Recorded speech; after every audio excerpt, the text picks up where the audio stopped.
Olá, meus alunos maravilhosos do quinto ano, tudo bom com vocês? Aqui é a professora Vitória Romão, de Filosofia, e iremos dar início agora ao nosso roteiro 4. Na aula de hoje, finalizaremos o assunto verdade ou mentira. E iniciaremos falando sobre o assunto da página 12, somente a verdade. No caderno de filosofia de vocês, vocês irão responder sobre as questões da hora de filosofar. A verdade é sempre fácil de dizer e de ouvir. Nesse caso, você pode pensar em algo que você aprontou como criança ou algo meio ruim, que você não queria muito falar a verdade. Ela é sempre fácil de dizer? Se ela é fácil de dizer ou não, você também vai responder. E de ouvir? É sempre fácil ouvir a verdade, mesmo quando seja alguma coisa que você não queria escutar?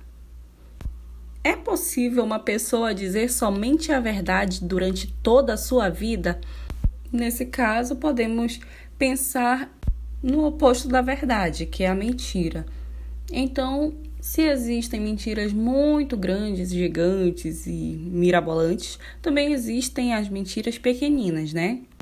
E então você irá pensar, será se existe a possibilidade de uma pessoa dizer somente a verdade durante toda a sua vida? E quais são as consequências de dizer a verdade? A verdade deve ser dita em qualquer situação? Existem verdades que parecem mentiras, que é algo tão surpreendente ou algo tão espetacular ou muito grande que você até acha que é mentira? É possível que uma mentira nunca seja descoberta? Lembra que no assunto anterior, na aula anterior, falamos sobre o fato da mentira ter perna curta, de a mentira puxar outra, e então você irá responder. É possível que uma mentira nunca seja descoberta? Como alguém pode provar que está dizendo a verdade? E o que é uma verdade? Você irá responder essas questões no caderno de filosofia. Você pode responder questão por questão, ou mesmo você pode fazer apenas um texto dizendo sobre o que você entende desse diálogo todo, ok? Na página 12, na seção Vamos Brincar, você irá primeiramente imaginar como seria viver em um lugar onde as palavras nunca fossem usadas para dizer a verdade. Com a orientação do professor, a minha orientação, né? Vocês irão criar coletivamente uma história ambientada em um lugar cujos habitantes nunca dizem a verdade, ou seja, só falam a mentira. Comecem a história mostrando como seriam as conversas dessas pessoas. Depois mostre o que aconteceria se um viajante que só dissesse a verdade chegasse a esse local sem saber que ouviria apenas mentiras. Gente, seria uma confusão, não é mesmo? Imagine também como seria a comunicação do viajante com os habitantes do lugar. Será que ele encontraria um modo de descobrir alguma verdade em meio a tantas mentiras? Já pensou se esse viajante perguntasse a qualquer morador dessa cidade se a próxima cidade estaria perto e o mesmo dissesse que sim? Já que eles só falam a mentira, tudo que o viajante, acostumado a sempre falar e talvez ouvir as verdades, tudo que ele perguntasse fosse respondido de forma mentirosa para ele. Como será que ele iria conseguir arrancar alguma verdade desses moradores? Imagine essa situação e faça uma história, um texto bem legal com os diálogos desses moradores, que eu tenho certeza que ficará uma história bem bacana e bem interessante de se ler.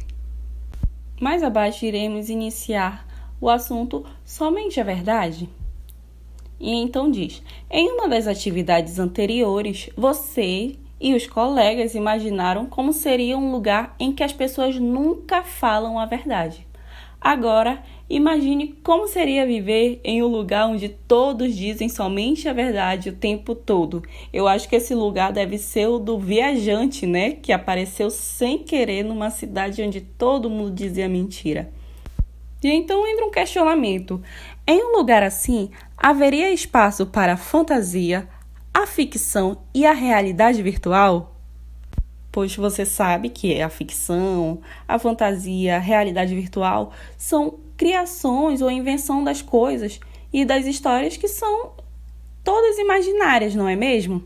Elas são acessadas através da imaginação que tem na nossa cabeça, dos nossos sonhos, dos nossos computadores, todos os nossos meios tecnológicos que a gente acaba entrando nessa ficção, nessa fantasia, nessa realidade virtual.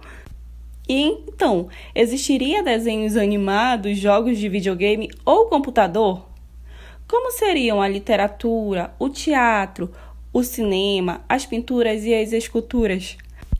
Afinal, essas obras não têm o compromisso de transmitir somente a verdade.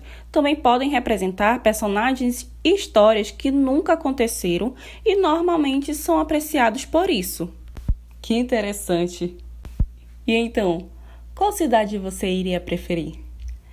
Na página 13, na seção Conectando com, os diálogos a seguir, eles podem ajudar a imaginar como seria um mundo com espaço apenas para a verdade. Vamos ao cinema?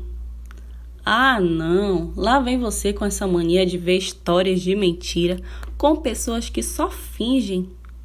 Você gosta de desenho animado? Eu não. Não há nada de verdade nele. Vamos brincar de pilotar aviões num videogame? Não vejo graça nenhuma em pilotar de mentira. E então você percebe que esse é um diálogo entre dois meninos. Um que somente quer acreditar na realidade mesmo dele, na verdade, porque ele acha que todas as outras coisas de ficção, desenho animado, de imaginação, tudo isso não passa de uma mentira e ele só gosta de viver o que é real. Na questão número 1, ele lembra na letra A que você usou a sua imaginação para inventar, desenhar e descrever um animal que ele não existia de verdade. E então ele pergunta, essa experiência foi agradável? E por quê? E então você irá lembrar, da história do Grúfalo, e que depois você teve que fazer um desenho e descrever esse animal que não existia, e então convencer as pessoas de que ele realmente existia para você.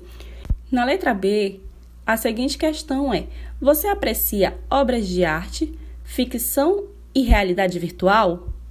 Sim ou não, então você irá explicar o motivo de você gostar e o porquê, ou o motivo de você não gostar e também irá responder por quê. Na letra C, a pergunta é assim, você gostaria de viver em um mundo onde existisse somente a verdade e não houvesse espaço para a fantasia? E por quê? Bom, eu já imagino qual seja a resposta de vocês, mas eu irei aguardar ansiosamente pela nossa tutoria para poder discutirmos como seria esse mundo. E se gostaria ou não, também lá eu vou dar minha opinião. Não esqueçam de fazer a atividade do positivo on, só lembrando. Na página 14, na questão 2, apenas observe estas fotografias de crianças em algumas situações em que a fantasia pode estar presente. E então você vê uma criança com coelho na cartola, você vê uma menina brincando de teatro, com fantoche, você vê os meninos com um óculos 3D, fazendo o que será onde eles estão. Uma menina também jogando o quê? Aquilo ali é o quê? Realidade ou ficção? Um menino lendo, E também a menina observando uma arte. E então, o que você observa nessas fotografias e o que ela está representando em cada imagem? Você irá dizer o que ela está representando, não o que as pessoas estão fazendo, é totalmente diferente. Por exemplo, nesse primeiro, há um menino né? Fazendo o quê? Mágica, né? Então, é isso que vocês irão responder dessa forma. A forma mais natural, somente uma palavra. O que ele está fazendo? Mágica. Você não irá descrever, o menino está com uma cartola, com um coelho vestido de mágica. Não. Você apenas irá dizer o que essas pessoas estão representando nas imagens. Então, você vai criar a legenda para essa fotografia e vai escrever nesse retângulo. Você irá escrever e para identificar o que está representando a imagem. Então, a primeira imagem, vocês já sabem que é a mágica que ele está representando. Após, vocês irão escrever em cada quadrinho, ok? Um beijo bem grande. Novamente, não esqueçam do positivo on para concluir a presença de vocês da semana, ok? Então, um beijo e um cheiro bem grande para todos vocês.